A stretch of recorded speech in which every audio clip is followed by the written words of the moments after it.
नमस्कार। भारतीय शरीर भारतीय चिकित्सा अभियान में आपका स्वागत है। इस अभियान का उद्देश्य भारत को चिकित्सा के क्षेत्र में आत्मनिर्भर करने का है, ताकि देश का एक बहुत बड़ा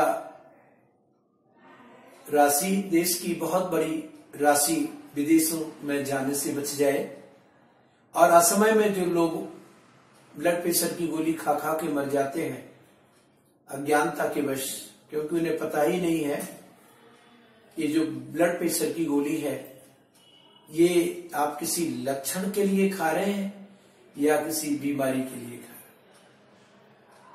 आप ब्लड प्रेशर की गोली हर रोज खाते हैं और कई सालों से खा रहे हैं, उसके बावजूद भी आपका ब्लड प्रेशर आज तक ठीक नहीं हुआ।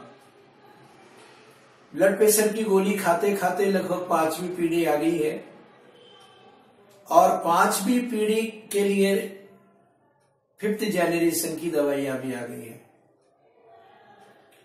हर पीढ़ी के साथ उस पीढ़ी की दवाइयां बंद हो जाती हैं, उपयोग होना बंद हो जाता है और नए नए केमिकल सॉल्ट्स आ जाते हैं।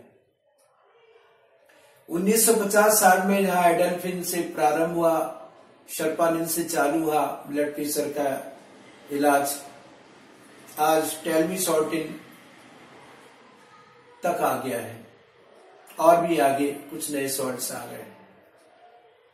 पर देश में ब्लड प्रेशर की दवाई खाने वालों की संख्या प्रतिदिन बढ़ती ही चली जा रही है और इस प्रकार से ब्लड प्रेशर की दवाइयां बिकती हैं मेडिकल काउंटर पे जैसे कोई टॉफी या बिस्किट बिक रहा है। आखिर ब्लड प्रेशर है क्या? इसका कारण क्या है? आपने कभी सोचा? और इसका समूल चिकित्सा क्या है? तो ब्लड प्रेशर तो एक लक्षण है कि ब्लड का प्रेशर बढ़ जाना, जो कोरोनरी आर्टरीज हैं, वेन्स हैं, उनमें जब डायस्टोलिक सिस्टोलिक प्रेशर बढ़ता है तो डॉक्टर के पास जब आप जाते हैं, कभी आपको बेचैनी होती है, घबराहट होती है, पसीना आता है, चेहरा तमतमाता है, तो डॉक्टर आपको चेक करके बोलता है कि आपको हाइपर टेंशन हो गया, मतलब टेंशन हो गया। अब उस टेंशन का कारण क्या है? टेंशन आपको हार्ट के कारण भी हो सकता है, हाइपरटेंशन आपको किडनी के कारण भी हो सकता है, हाइपरटेंशन आपको ब्रेन के कारण भी हो सकता है और आपको हाइपरटेंशन यानी ब्लड प्रेशर फंक्शनल भी हो सकता है। पर किसी भी स्थिति में जब आप डॉक्टर के यहाँ जाएंगे और डॉक्टर आपका बीपी चेक करेगा तो डॉक्टर आपसे बोलता है कि ब्लड प्रेशर 140/100 है, आपका बीपी हाई है। 160 110 से बीपी हाई है, 180 120 में हो सकता है कि आपको कहे कि एडमिट हो जाए और 200 या 200 के ऊपर एक क्रिटिकल कंडीशन आ सकती है, तो अब आईसीयू में ही है। तात्कालिक आपको अवश्य चिकित्सा दे दी जाती है, पर वो गोली आपका जीवन भर का साथ हो जाती है और उस गोली के विषय में आपने कभी डॉक्टर से पूछा नहीं और डॉक्टर ने आपको कभी बताया नहीं कि ये जो एटेनोलॉल की गोली है, एम्लोडोपिन की गोली है, टेलमिसॉर्टिन की गोली है, लोसार्टिन की गोली है, रेमिप्रिल की गोली है, साथ में जो थायोजाइड्स जिसमें की गोली में H लिखा रहता है, मूत्रल दवाइयां साथ में आपको देती हैं, एडल्फिनिसी ड्रग्स। तो ये दवाइयों के नुकसान क्या हो सकते हैं? मान लीजिए कि आप एम्लोडोपिन खाते हैं, कभी आपने पढ़ा उस टैबलेट के विषय में? आपको हृदयाघात भी कर सकती है और आपका हार्ट फेल भी कर सकती है। एटेनोलॉल को कभी पढ़ा? हृदय की धड़कन को कितना कम करती है, ब्रेडिकार्डिया। लोसार्टिन, टेलमिसॉर्टिन आपके रेस्पिरेटरी इंफेक्शंस करते हैं। क्योंकि एक वीडियो में मैं बहुत अधिक तो उसका एक्सप्लेनेशन नहीं कर सकता, बहुत बड़ा विषय है ब्लड प्रेशर, उस पर बोलने के लिए घंटों चाहिए। मेरे पास तो घंटों है पर आपके पास सुनने के लिए समय नहीं है, बस गोली खाने के लिए समय है। तब आपकी ये गोली कैसे छूटे? क्योंकि टेलमिसॉर्टिन से तो यहां तक है कि लोगों को लंग्स के कैंसर तक का मेरे पास पेशेंट है कि वो व्यक्ति कुछ भी नहीं खा सकता था, खाता था सिर्फ टेलमिसॉर्टिन की गोली खाता था और उसके बाद उसको लंग्स का कैंसर आया। और जब टेलमिसॉर्टिन को खोल के देखा तो उसमें रेस्पिरेटरी इन्फेक्शंस लिखे हैं, यानी नाक से लेके लंग्स तक का जो ट्रैक है उसमें कहीं पे भी लोसार्टिन टेलमिसॉर्टिन के कारण से कभी भी आपको कमर दर्द हो सकता है। और L4, L5, D3, D2 या सर्वाइकल में C1, C2 में कहीं पे भी आपको डिकैल्सिफिकेशन होकर हड्डियां कमजोर हो सकती हैं और आपको कोई भी उनमें कोई भी बीमारी हो सकती है। ये मैं नहीं कह रहा हूं, यदि इन सभी दवाइयों को आप नेट में लॉक करके पढ़ेंगे या मेडिकल रिसर्च की जो बुक्स आती हैं उनमें आप पढ़ेंगे तो आप पाएंगे कि ये दुष्परिणाम इन ब्लड प्रेशर की दवाइयों के हैं।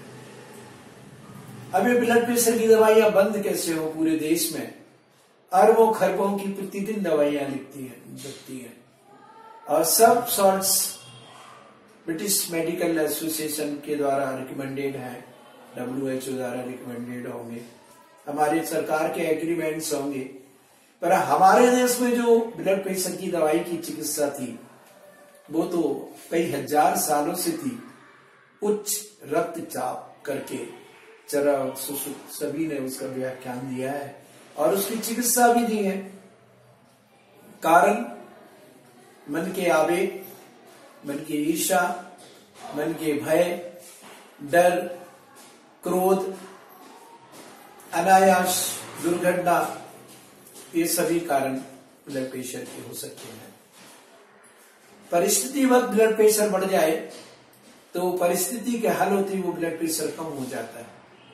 पर ऐसे में कभी आप डॉक्टर के यहाँ पहुंच गए तो डॉक्टर ने कहा आपका ब्लड प्रेशर बहुत ज्यादा हो गया, आप ये गोली खाइए, पर ये कभी नहीं बताएगा कि इसे छोड़ना कब है।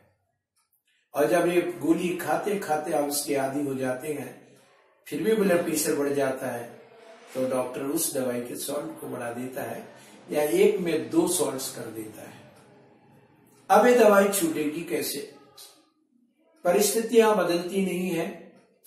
कभी भी आपके घर में इनकम टैक्स का फोन आ सकता है, कभी भी बिजली के बिल बड़े आ सकते हैं, कभी भी पड़ोसी से अपनों से झगड़ा हो सकता है, कभी भी एक्सीडेंट से बच सकते हैं, कभी भी फोबिया मैसेज आते हैं, तब ब्लड प्रेशर बढ़ना स्वाभाविक है। तो क्या आप इन दवाइयों से कभी ठीक हो सकते हैं? होना ये चाहिए था। इन परिस्थितियों से लड़ने के लिए आपका ब्रेन, आपका हार्ट, आपके गुर्दे और आपका मन ये सब ताकतवर हो जाए, टॉनिफाई हो जाए, ताकि ब्लड प्रेशर यदि 200 तक हो भी जाए तो आपके हार्ट का, किडनी का, ब्रेन का और मन का कुछ बिगड़े ना। पर आपने ये कभी नहीं किया। आपने सदैव ब्लड प्रेशर की गोली खाके इन चारों अंगों को आपने कमजोर कर दिया और वो इतने कमजोर होते जाते हैं कि कभी भी इन गोलियों के कारण से आपका हार्ट डैमेज हो जाता है, किडनी डैमेज हो सकती है, आपको सेरिब्रल वास्कुलर एक्सीडेंट भी हो सकते हैं। तब डॉक्टर कहते हैं कि आपने इन गोलियों को छोड़ा। डॉक्टर आप पे ही तोहमत देते हैं कि आपने ब्लड प्रेशर की गोली छोड़ी थी। ये नहीं कहते डॉक्टर के वो ब्लड प्रेशर की गोली अब रेजिस्टेंस कर गई थी, काम ही नहीं कर रही थी, इसीलिए तो ब्लड प्रेशर बढ़ा गोली खाते खाते और आपको ब्रेन हेमरेज हुआ या हार्ट अटैक आए या किडनी फेल्योर में चले गए। तो बेहतर यह है कि आप ब्रेन को, हार्ट को, किडनी को और अपने मन को पावराइज करें। ये पावराइज कैसे कर सकते हैं? आयुर्वेद की सनातन परंपरा की जो दवाइयां रही हैं, मानसिक, हृदय, वृक्कजन और साइकोसोमेटिक, मन की, उनमें जो दवाइयां हैं, जैसे आपको मान लीजिए हृदय रोग के कारण से ब्लड प्रेशर बढ़ रहा है, तब हृदय रोग अधिकार की जो दवाइयां हैं, हृदयावरस है, अर्जुनावरस है, नागार्जुनावरस है, अर्जुन गर्भटी है, बालकृष्टि है, मुक्तावटी है, मुक्तावरस में बहुत सारी ऐसी दवाइयां हैं जिनके योग आपके हार्ट को इतना मजबूत कर सकते हैं कि मेरे हॉस्पिटल में तो 140 ब्लड प्रेशर के पेशेंट को भी कुछ नहीं हुआ, क्योंकि वो मेरी दवाइयां 20 साल से एक पुड़िया एलोपैथिक की जगह खा रहा था और आज 88 साल की उम्र में है, पर उसे कभी कुछ नहीं हुआ। उसके चलते उनके घर में कई लोगों को ब्लड प्रेशर से नुकसान हुए। ये मेरा एवेल्यूएशन है। तो अब ये दवाइयां कैसे छूटेंगी? इन दवाइयों को छोड़ने के लिए हमने अपने फॉर्मूले बनाए हैं। पहले दिन से ये दवाइयां आपकी जो भी मात्रा में है, मान लीजिए 10 mg की गोली है तो इसको पहले महीने हम 5 करेंगे। लोशार्टिन टेलमिशोटिन 40 है, 20-10 करेंगे। लैमिप्रिल एटेनोल 25 है, मेटोप्रोलोल 50 है। इन सबको पहले दिन से आधा करेंगे और हम अपनी कुछ औषधियां देंगे जो कार्डियक, हार्ट और किडनी को पावराइज करेंगे, आपके मन को भी पावराइज करेंगे। और धीरे धीरे ये 1 से 3 महीने के अंदर आपकी दवाइयां पूरी बंद हो जाएंगी। उसके बाद यदि आपकी परिस्थिति नहीं बदलती है तो आप मेंटेनेंस के लिए एक डोज, जिसमें 5 से 6 प्रकार की गोलियां होती हैं, जिनमें एक ब्रेन बूस्टअप होता है, हार्ट बूस्टअप होता है, किडनी बूस्टअप होता है और एक मन के लिए। मन यानी आपको एक कॉन्फिडेंस आपका बढ़ाते हैं, फोबिया आपका दूर करते हैं और धीरे धीरे दवाइयां बंद हो जाती है। मेरा पूरे देश के लोगों से आग्रह है कि यदि आप ब्लड प्रेशर की गोली खाते हैं और यदि आप छोड़ना चाहते हैं तो मुझसे संपर्क करें। मैं डॉक्टर नरेंद्र जैन, भारतीय शरीर भारतीय चिकित्सा अभियान, Guru Chhaya integrated medical centre, 120 Marwari road, Chowk, Bhopal. मेरे कॉन्टेक्ट नंबर है 2736147। एक और नंबर 2665673। भोपाल का कोड नंबर है 0755। मेरा सेल नंबर है 9329159594। यदि आपको मेरी आवाज और मेरी बात में सत्यता लगती है तो इस आवाज को अपने घर घर में भेजें, अपने फैमिलियर लोगों को, अपने फ्रेंड्स को और अपने दोस्तों को भेजें, ताकि वो ब्लड प्रेशर की गोली से आने वाले नुकसानों के प्रति बच सकें और नेट में इन दवाइयों को पढ़ के इनकी जानकारी रखें और अपनी अज्ञानता को दूर करें। इसी के साथ यदि आपको मेरी बात अच्छी लगे तो मुझे सब्सक्राइब करें, मुझे लाइक करें और मुझे अवगत भी कराएं, फोन से, व्हाट्सएप से, फेसबुक से, जैसे भी, कि आप ये अच्छा काम कर रहे हैं। मुझे आपका सहयोग चाहिए, मुझे संबल चाहिए, ताकि मैं देश को इन दवाइयों से मुक्त कर सकूं और ब्लड प्रेशर के जितने कम लोग देश में हो सके उतनी ये दवाइयां कम होती चली जाएंगी और देश की आर्थिक स्थिति ठीक हो सकती है। जय भारत, जय हिंद।